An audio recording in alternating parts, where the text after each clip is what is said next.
कि अंग देश के राजा रोमपाद जी महाराज चक्रवर्ती सम्राट महाराज दशरथ के सखा हैं, मित्र हैं। तो महाराज श्री दशरथ ने अंग देश के राजा रोमपाद जी महाराज की बेटी शांता को गोद ले लिया। शांता भगवान राम की बड़ी बहन का क्या नाम है? शांता। शांता जी कौशल्या जी से थोड़ी जन्म लिए, न केकई जी से न सुमित्रा जी थे, तो रोमपाद जी की बेटी है। आप लोगों ने कभी विचार किया कि बेटी की कितनी बड़ी महिमा है? अगर तुम्हारे घर में बेटी नहीं है तो दूसरे की बेटी को गोद ले लो और कन्यादान करो, बड़ी महिमा है बेटी की। ये नहीं सोचना चाहिए कि हमारी बेटी होगी तभी हम ऐसा पुण्य कार्य करेंगे। दूसरे की बेटी को गोद ले लो। और तुमको भगवान ने अगर विशेष सामर्थ्य दिया है तो संकल्प लो कि जो गरीब कन्याएं हैं, समय से जिनका धन के अभाव में विवाह नहीं हो पा रहा है, उनका समय से हाथ पीला हो जाए, इसके लिए धन का सदुपयोग कर लो, सहयोग कर दिया करो। बहुत बड़ा पुण्य है, बहुत बड़ा पुण्य है। महाराज श्री दशरथ जैसा ज्ञानी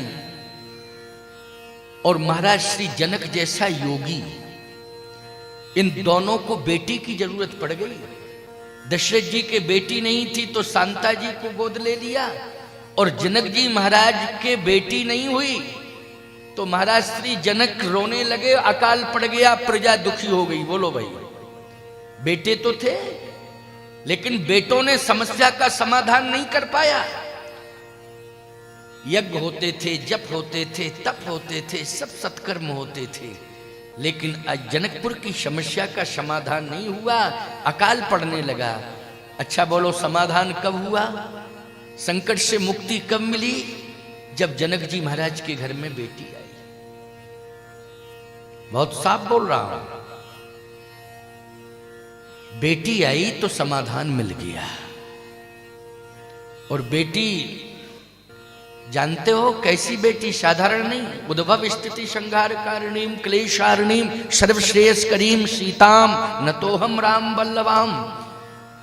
सामर्थ्यवान बेटी, स्वयं जगत जननी, जगतोद्धारिणी, मोक्षदायिनी, भुवनेश्वरी, आदि शक्ति, पराम्बा, ये आई है। लेकिन मालूम है कैसे है? जनक जी के यहां बेटी श्रम से मिली, श्रम यज्ञ, और दशरथ जी को बेटा होम यज्ञ से मिला। किससे मिला? होम यज्ञ। जनक जी को श्रम यज्ञ से। अच्छा, दो संस्कृतियां हैं हमारे आपके जीवन में। आप कहोगे महाराज कौन कौन सी? एक तो कृषि संस्कृति, दूसरी ऋषि संस्कृति। क्यों भाई, है कि नहीं? भारत हमारा कृषि प्रधान देश है कि नहीं? है। लेकिन भारत केवल कृषि प्रधान देश ही नहीं है, भारत हमारा ऋषि प्रधान देश भी है। कृषि और ऋषि, ये दोनों संस्कृतियों का समन्वय है, भारत की विशेषता है। अन्य देशों में कृषि तो मिलेगी लेकिन ऋषि नहीं मिलेंगे। कृषि तो अमेरिका में भी होती है। क्यों महाराज? लंदन, इंग्लैंड, जावा, फ्रांस, जर्मन, इटली, पाकिस्तान, सब में कृषि होती है, लेकिन ऋषि नहीं मिलेंगे। अच्छा, मिलेंगे भी अन्य देशों में ऋषि तो भारत से ही गए हो। क्यों गए महाराज की? कहां से गए? भारत से ही गए। वहां नहीं पाए जाते हैं ऋषि, ऋषि संस्कृति ही नहीं है। लेकिन भारत ऋषि संस्कृति और कृषि संस्कृति। कृषि संस्कृति की प्रतीकमान मूर्ति भगवती सीता है, और ऋषि संस्कृति के प्रतीकमान मूर्ति भगवान राम है। इसलिए सीता राम, सीता राम, सीता राम, ऋषि संस्कृति। सीता जी किससे प्रकट हुई हैं? भूमि से प्रकट हुई हैं। भगवान राम किससे प्रकट हुए हैं? यज्ञ से प्रकट हुए हैं। यज्ञ का संबंध ऋषि संस्कृति से है, और भूमि का संबंध कृषि संस्कृति से है। श्रम, इसका मतलब क्या है? शिक्षा और श्रम। देख लो, शिक्षा और श्रम। हमारे यहां आज शिक्षा की क्रांति चल रही है, लेकिन श्रम का अभाव हो गया। एक समय था कि श्रम का प्रभाव दिखाई देता था, लेकिन शिक्षा का अभाव दिखाई देता था। और आज शिक्षा का प्रभाव दिखाई दे रहा है, लेकिन श्रम का अभाव दिखाई दे रहा है। बोलो, संतुलन दोनों तरफ से बिगड़ा कि नहीं बिगड़ा? संतुलन दोनों तरफ से बिगड़ा है। जब श्रम का प्रभाव था, शिक्षा का अभाव था, तब भी संतुलन बिगड़ा था। और आज शिक्षा का प्रभाव है, श्रम का अभाव है, संतुलन बिगड़ा है। श्रम और शिक्षा दोनों का समन्वय होना चाहिए। राम कथा का मंच आपको प्रेरणा दे रहा है। शिक्षा और श्रम दोनों का प्रभाव होना चाहिए, दोनों का समन्वय होना चाहिए। जब एक साथ शिक्षा और श्रम दोनों जुड़ गए, तो याद रखना, इस धरा पर सीताराम प्रकट हो गए। यह है शिक्षा और श्रम का प्रभाव। जब दोनों एक साथ आए तो सीताराम प्रकट हो गए। शिक्षा और श्रम, ऋषि संस्कृति और कृषि संस्कृति। महाराज दशरथ दुखी है, जनक जी भी दुखी है। दशरथ जी क्यों दुखी हैं? इसलिए कि मेरे बेटा नहीं है। और जनक जी क्यों दुखी हैं? बेटी नहीं है। एक बेटी से दुखी, एक बेटा। एक बेटा नहीं है, बेटी नहीं है। दशरथ जी को बेटी तो मिल गई, शांता। कोई भेद नहीं माना उन्होंने कि मित्र की है बेटी कि मेरी है। बेटी मानी बेटी, लेकिन बेटा नहीं है। 60,000 वर्ष की आयु में गिलानी हुई कि मेरे सुत नहीं है। आप कहोगे तो विवेकी कैसे है? जब ज्यादा उम्र हो जाती है, उस समय व्यक्ति संतान का चिंतन करता है कि भगवान का चिंतन करता है। बोलो। और दूसरा प्रमाण दे रहा हूं, चौथेपन पायो सुतचारी। तो चौथापन का अर्थ क्या है? चतुर्थ अवस्था में व्यक्ति पूर्ण वृद्ध हो जाता है कि नहीं? हो जाता है। और 60,000 वर्ष की आयु तो बहुत होती है।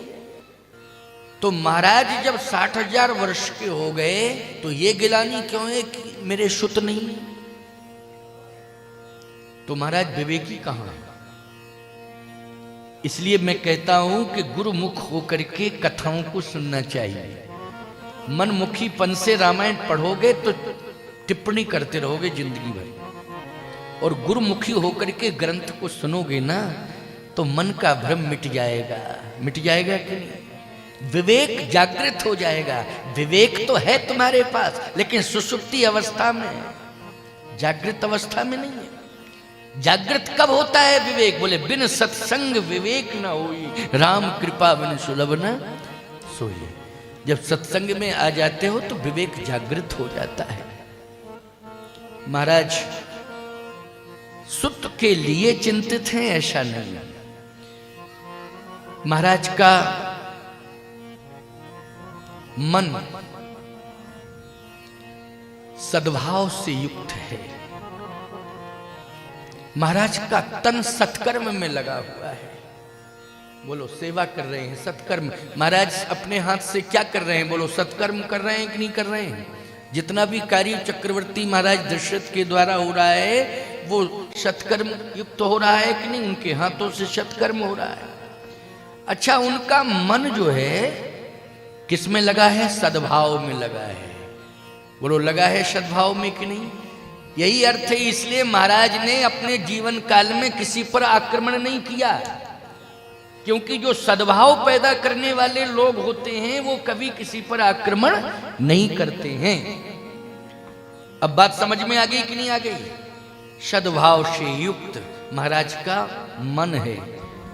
अच्छा, महाराज की बुद्धि सद्विचार से युक्त है।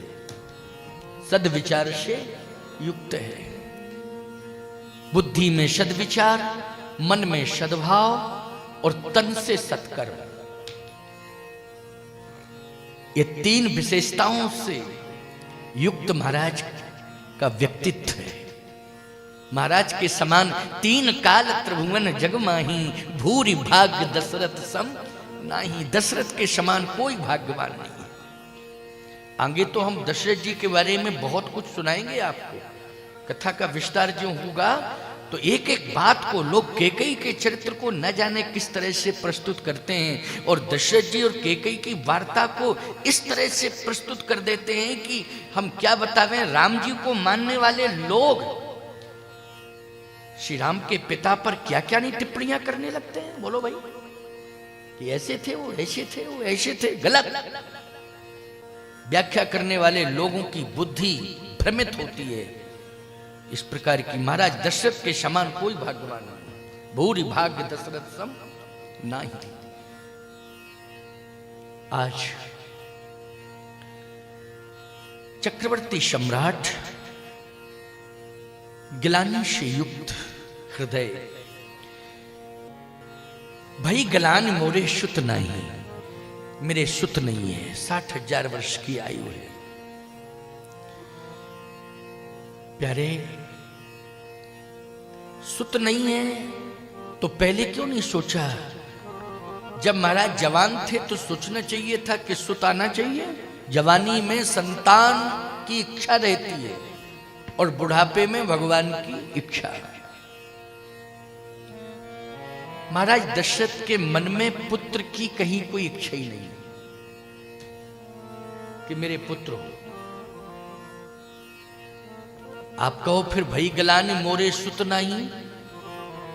महाराज सत्य प्रेम, सत्य से प्रेम करते हैं। सत्यम परम धीमहि।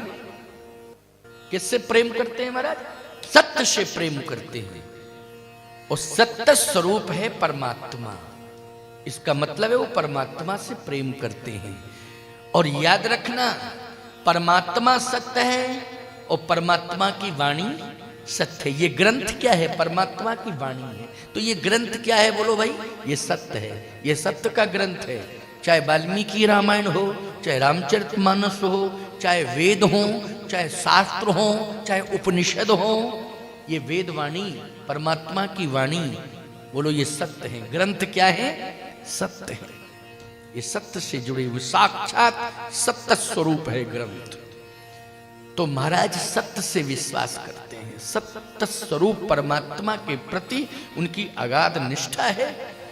अच्छा, भगवान ने वचन दिया था कि नहीं दिया था कि मैं आऊंगा? रामायण पढ़ते हो तुम लोग? किसने वचन दिया था?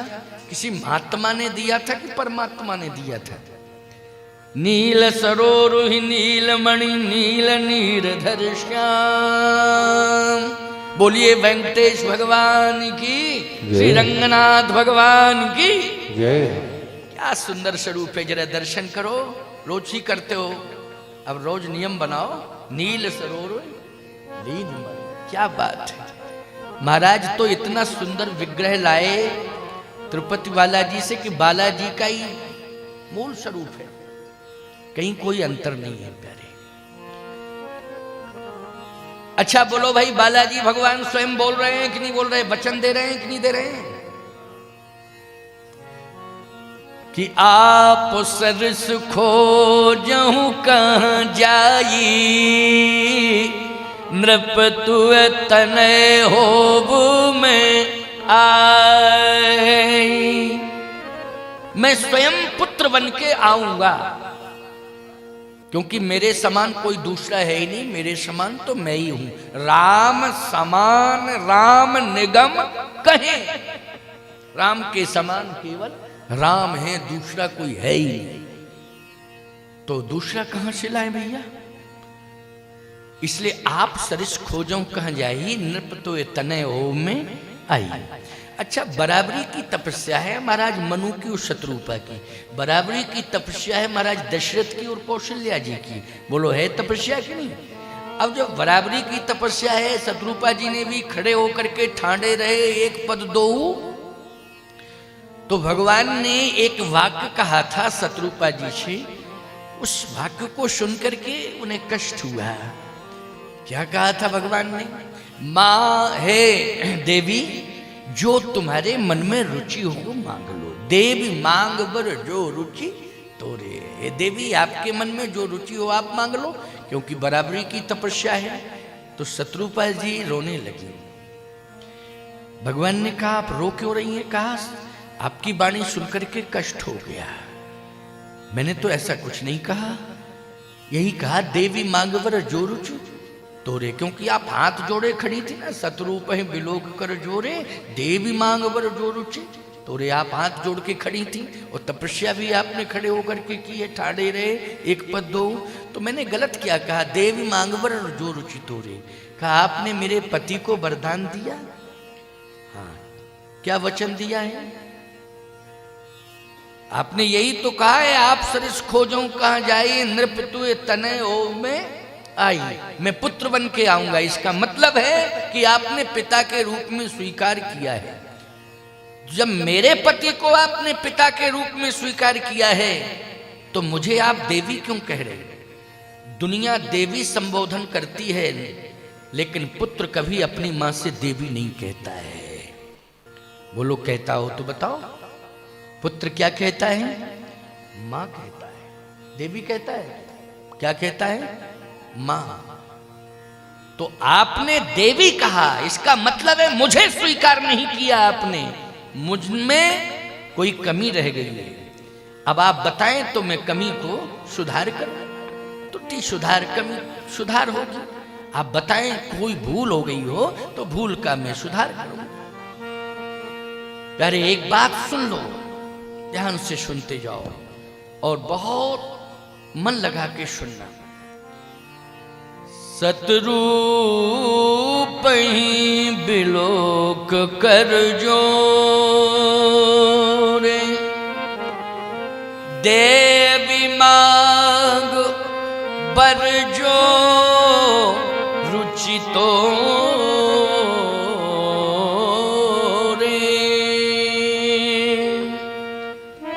शत्रुपा जी रोने लगी। कहा, महाराज मैं बहुत दुखी हूं, क्योंकि आपने देवी कहा। तो क्या कहूं, जब आप मेरे पति को पिता के रूप में स्वीकार कर रहे हैं, तो मुझे देवी नहीं माता कहना पड़ेगा, तब मैं प्रसन्न हूं। भगवान ने कहा, क्षमा मांग रहा हूं, अब मैं माता ही कहूंगा। मातु विवेक अलौकिक तोरे, कबहू न मिटे अनुग्रह। मातु विवेक। माताओं, आपकी बहुत बड़ी तपस्या है। आज नारी अपने को उपेक्षित मानती है क्या? नहीं नहीं, नारी जैसा सम्मान इस आर्यावर्त की भूमि पर किसी का नहीं है। लेकिन आपको इस मर्यादा का ध्यान रखना पड़ेगा कि सबसे ज्यादा श्रद्धा नारी जगत में यदि होती है तो आर्यावर्त की नारी के प्रति होती है। क्यों? इसलिए कि सबसे बड़ी साधना इस जगत में, सबसे बड़ी साधना यदि किसी देश की नारी करती है तो वो भारतवर्ष की नारी करती है। उससे बड़ी साधना करने वाली जगत में कोई नारी नहीं है। मैं सत्य कह रहा हूं आपसे, भारत की नारी, आर्यावर्त की नारी ने परमपिता परमात्मा को लालना बना करके पालने में झुला दिया। बोलो, झुलाया कि नहीं झुलाया?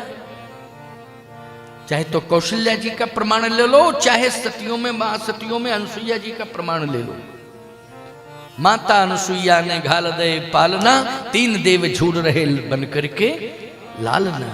अयोध्या की महारानी तारा हरिश्चंद्र की पत्नी। बोलो, पति के कारण काशी के बाजार में रोहित जैसे बेटे को साथ लेकर के ईमानदारी से बताओ बिक गई कि नहीं बिक गई? किसके कारण? पति के कारण। पति के हेतु पुत्र के समेत वो बाजार में बिक जाती है। एक बार नारी यमराज की सभा बीच जाए, मृतक पति को वो जीवित करा लाती है। कौन है? सावित्री। कौन है? सावित्री। आज कोई अगर ये कहता है कि नारी का ये विकास है कि वो वैज्ञानिक बनकर के भूलोक से चंद्रलोक तक जाती है और चंद्रमा का पता लाके भूलोक में देती है। ये विकास साधारण सामान्य विकास है। अगर इतनी बात ही कहकर के हम नारी के सम्मान को सुरक्षित करते हैं तो इसका मतलब यह है कि हमने नारी के सही साधना को, इसके तप को ठीक से समझ नहीं पाया। चंद्रमा तक पहुंचना तो बहुत सरल बात है, बड़ी बात नहीं है। बोलो भाई, चंद्रलोक तक पहुंचना कोई बड़ी बात है, लेकिन यमलोक तक पहुंचना, बोलो ये बड़ी बात है कि नहीं? यमलोक तक पहुंचना बहुत बड़ी बात है। अच्छा, यमलोक कोई पहुंच गया फिर लौटना बहुत मुश्किल है। क्यों भाई? पहुंचना तो सरल है लेकिन लौटना बड़ा मुश्किल है। बोलो है कि नहीं? पहुंचना सरल है लेकिन लौटना बहुत मुश्किल है। एक बार एक ड्राइवर हमारे पास आया, बोले गुरुदेव आपकी गाड़ी को हम चलाएंगे, आपका सत्संग सुनने को मिलेगा और आपको मंजिल तक पहुंचाएंगे जहां आप कहेंगे। हम तो एक्सपर्ट ड्राइवर हैं और जिले में हम चैंपियन हैं, हमने गाड़ियों को चलाया तो पहला पुरस्कार तो मुझे मिला है। ड्राइवरी लाइसेंस हमारा इतना अच्छा है और हमारी चर्चा सुन लीजिए। हमने कहा बहुत अच्छी बात। अब मैंने कहा चलो ले चलो। साहब फास्ट गाड़ी चलाई उसने। मैंने कहा रुको, क्या कर रहे हो? बोले आपको जल्दी भेजना है।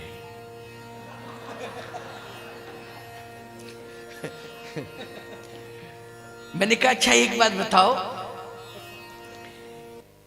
100 किलोमीटर जाना है मुझे, कितना टाइम लोगे? 45 मिनट लूंगा महाराज। हमने कहा 45 मिनट में 100 किलोमीटर? तो इसका मतलब तुम बहुत फास्ट गाड़ी चलाते हो। अरे बोले ये तो 100 किलोमीटर है, हम कहो 2 मिनट में आपको बैकुंठ भेज दें। अरे तो गड़बड़ है। क्यों भाई? 2 मिनट नहीं लगेगा, हम आपको ऐसी जगह भेज देंगे कि आप ऊपर ही रह जाओ। तो देखो, कहने का तात्पर्य मेरा यह है कि यमलोक जाना या स्वर्गलोक जाना या बैकुंठ जाना, लेकिन ये जाना तो ठीक है प्यारे, लेकिन आना बड़ा मुश्किल है। बोलो आना बड़ा मुश्किल है कि नहीं? लेकिन दशरथ जी महाराज एक ऐसे व्यक्तित्व हैं जो स्वर्ग जाते भी हैं और स्वर्ग से आते भी हैं।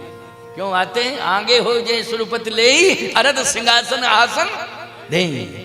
ये दशरथ जी का व्यक्तित्व है प्यारे। लेकिन भारत की नारी यमलोक जाती है और पति के प्राण को वापस लाती है। बोलो लाती है कि नहीं? सत्यवान। ये आर्यावर्त की नारी है। कहां की नारी है? आर्यावर्त की नारी है। चंद्रलोक तक पहुंचना आसान है, लेकिन यमलोक तक पहुंच करके यमराज को चैलेंज देकर सत्यवान को वापस लाना, ये आर्यावर्त की नारी की महिमा है, ये उसका तप है प्यारे। इसलिए मातृशक्ति का सम्मान जितना आर्यावर्त में होता है उतना जगत में कहीं नहीं होता है।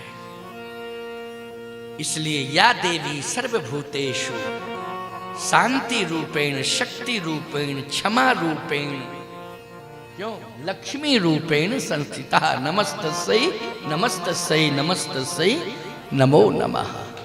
या देवी सर्वभूतेषु। अच्छा एक बात बताओ, आप लोगों के लिए कहा है या देवता सर्वभूतेषु? लिखा हो कहीं तो बता दो। हमारी समझ में क्यों महाराज कहीं लिखा हो? आप ज्यादा जानते हैं।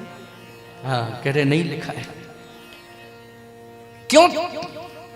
तुम अभी तक देवता नहीं बन पाए, लेकिन ये देवी। जन्म हुआ और नामकरण संस्कार में देवी लगाया जाता है कि नहीं लगाया जाता? अब भले ही नामकरण संस्कार आधुनिक तरीके से होने लगे हों, ये अलग बात है, लेकिन देवी, शांति देवी, तारा देवी, मालती देवी हैं, ये देवी देवी, कौशल्या देवी हैं, सावित्री देवी, अनसुईया देवी, मदालसा देवी, गार्गी देवी। कितने नाम बता दें देवी तुम्हारे नाम में? राम प्रसाद देवता, श्रीधर देवता, कहीं लगा है देवता? क्यों धर लग गया लेकिन देवता नहीं लग पाया, क्यों? इनके महाराज ऐसे ऐसे नाम। बोले क्या नाम? बोले हमारा नाम गंगाधर है। गंगाधर, इसका मतलब है तुम भागीरथ के बाप हो गए हो? क्यों महाराज? बोले गंगाधर। अच्छा, दूसरा आया, बोले महाराज हमारा नाम है धरणीधर। तब तो शेषनाग को चैलेंज दे रहे हो। क्यों महाराज? धरणी धर। एक कहता है हम विद्याधर, गंगाधर हो गया, एक धरणीधर हो गया, एक विद्याधर हो गया। धर धर धर। लेकिन प्यारे, जैसा नाम है वैसा गुण नहीं है। जैसा नाम है वैसा गुण नहीं है। नाम तो है लेकिन गुण वैसा नहीं है। नाम के अनुसार गुण होना चाहिए। नाम की महिमा को मंडित करो। सोच समझ के तुम्हारा नाम रखा गया है। धरे नाम गुरु हृदय विचारी, आगे कथा आएगी। सोच समझ के नाम रखा गया है। नाम की महिमा को समझो। देवियों ने अपने नाम की महिमा को समझा है, इसलिए आज भी आर्यावर्त की नारी की महिमा को पूरा विश्व स्वीकार करता है। ये महिमा है भारत की नारी की। अब भारत हो गया तो सावित्री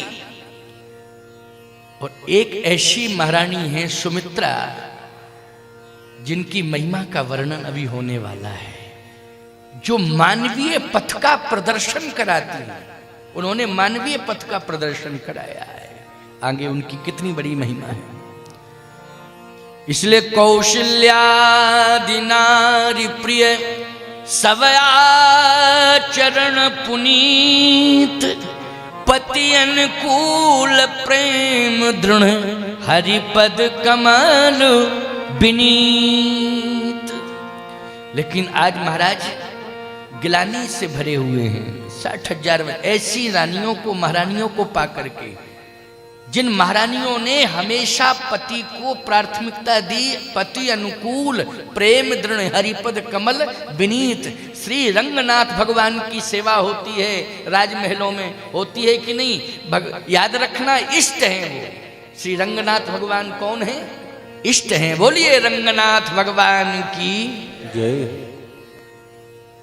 ऐसे भगवान को प्रसन्न करने वाली, श्री रंगनाथ भगवान को प्रसन्न करने वाली कौशल्या जी, सुमित्रा जी और कैकेयी जी। लेकिन पति इतना दुखी कि ग्लानि से हृदय भर गया।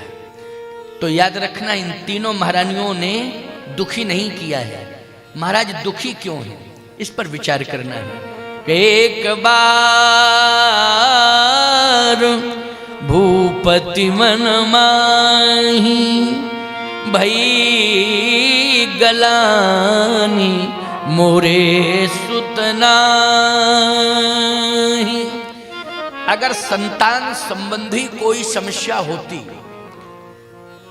तो महाराज को पहले राजवैद्य से बात करनी चाहिए। अगर कोई संतान संबंधी समस्या आती है तो पहले आप डॉक्टरों की सलाह लेते हो कि नहीं लेते हो? बोलो भाई, लेते हो? उस समय राजवैद्य थे, अयोध्या में भी तो राजवैद्य हैं। महाराज ने किसी वैद्य को नहीं बुलाया, न कोई सलाह ली। अच्छा, एक बात मैं कहता हूं भैया, अगर संतान प्राप्ति का ही लक्ष्य है तो संतान प्राप्ति के लिए अगर किसी देवालय में दंपति जाता है तो पति पत्नी दोनों जाते हैं कि नहीं जाते हैं? देवता से मांगने के लिए, कि अकेला पति चला जाता है? पति पत्नी दोनों जाते हैं और प्रार्थना दोनों करते हैं। बोलो भाई, करते हैं कि नहीं करते हैं? संतान प्राप्ति की इच्छा में दोनों का ही मन होता है कि नहीं होता है? दोनों ही चाहते ना पति पत्नी के संतान हो। माताओं के मन में तो विशेष आकर्षण रहता है, विशेष रूप से आकर्षण रहता है। पति तो एक बार समझ भी लेता है कि चलो कोई बात नहीं, लेकिन ये तो अधीर हो जाती है। अच्छा, ये अधीर हो जाती है, मोहल्ले की पता नहीं क्या क्या कहने लगती हैं। गलत, ऐसा मत किया करो। किसी भी नारी को दुखी मत किया करो। यदि उसके संतान नहीं है तो उसको उपेक्षित दृष्टि से नहीं देखना चाहिए, उस नारी का सम्मान सुरक्षित रखना चाहिए। मैं माताओं से इस बात को कहना चाहता हूं। आप कह सकती हो कि महाराज संतान नहीं है तो आखिर समस्या तो बहुत बड़ी है।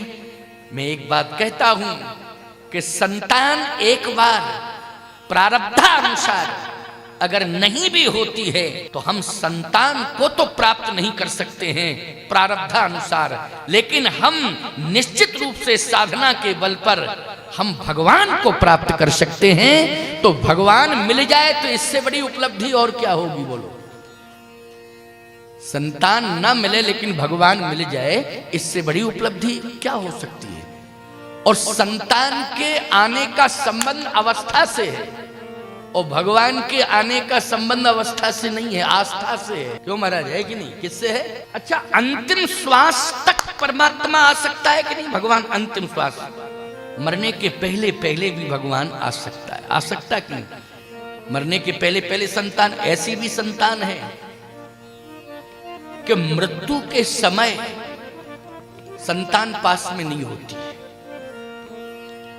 और कुछ तो ऐसी नालायक संतान हो गई है कि पिता मरने जा रहा है और वो कहते हम मुंह नहीं देखना चाहते। ऐसे भी उदाहरण है। क्यों भाई? जिनमें राक्षसत्व है, संस्कारहीन है, आचारहीनम न पुनंति वेदः, आचरणहीन है, ऐसे भी तमाम क्यों देखे जा रहे समाज में कि नहीं? बहुत से उदाहरण हैं कलयुग में, अभी वर्तमान में है।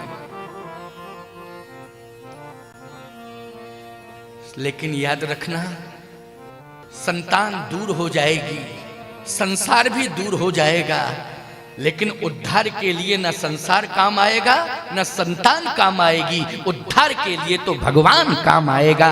इसलिए आशा अपेक्षा हमें भगवान की करनी चाहिए। एक बात बताओ, तुम लोग कहते हो संतान होगी तो हमारी पिंड क्रिया होगी, हमारा उद्धार होगी। संतान से उद्धार होगा? अच्छा, हम लोगों के तो संतान नहीं है, हम नरक ही चले जाएंगे सब बाबा लोग जितने हैं। क्यों भाई? क्यों भाई? ये संतान नहीं है तो क्या करें? खबरदार, इस रूढ़वादिता को हटाओ, दूर करो इसको। विश्वास के साथ कह सकते हैं, इस घोर कलिकाल में कह सकते हैं, ज्यादा पुरानी बात नहीं है, इस कलिकाल की बात है। मीराबाई सदैह भगवान के हृदय में प्रवेश की कि नहीं की बोलो? ये सतयुग की बात है कि त्रेता की बात है कि द्वापर की बात है बोलो? कलयुग की बात है कि नहीं? प्रमाण है इसका। चले जाओ द्वारिकापुरी में, देख लो उस विग्रह को। मीराबाई, सोचो जरा, संतान ने कल्याण किया मीरा का? जल्दी बोलो, किसने किया? जल्दी बोलो, किसने किया? भगवान ने कल्याण किया। मोरे तो गिरधर गोपाल दूसरो न कोई, जाके सिर मोर मुकुट मेरो पति सोई। उद्धार किया है भगवान ने। इसलिए मैं कहता हूं कि पति पत्नी दोनों, कल मैंने कहा था, आज भी मैं स्मरण दिला रहा हूं कि पत्नी पति के अनुकूल हो, पति धर्म के अनुकूल हो। यही तो कारण था कि मीरा तो पति के अनुकूल थी लेकिन पति धर्म के अनुकूल नहीं था। इसलिए जाके प्रिय नरहम वैदेही, तजिए ताहे कोट बैरीशम, यद्यपि परम स्नेही।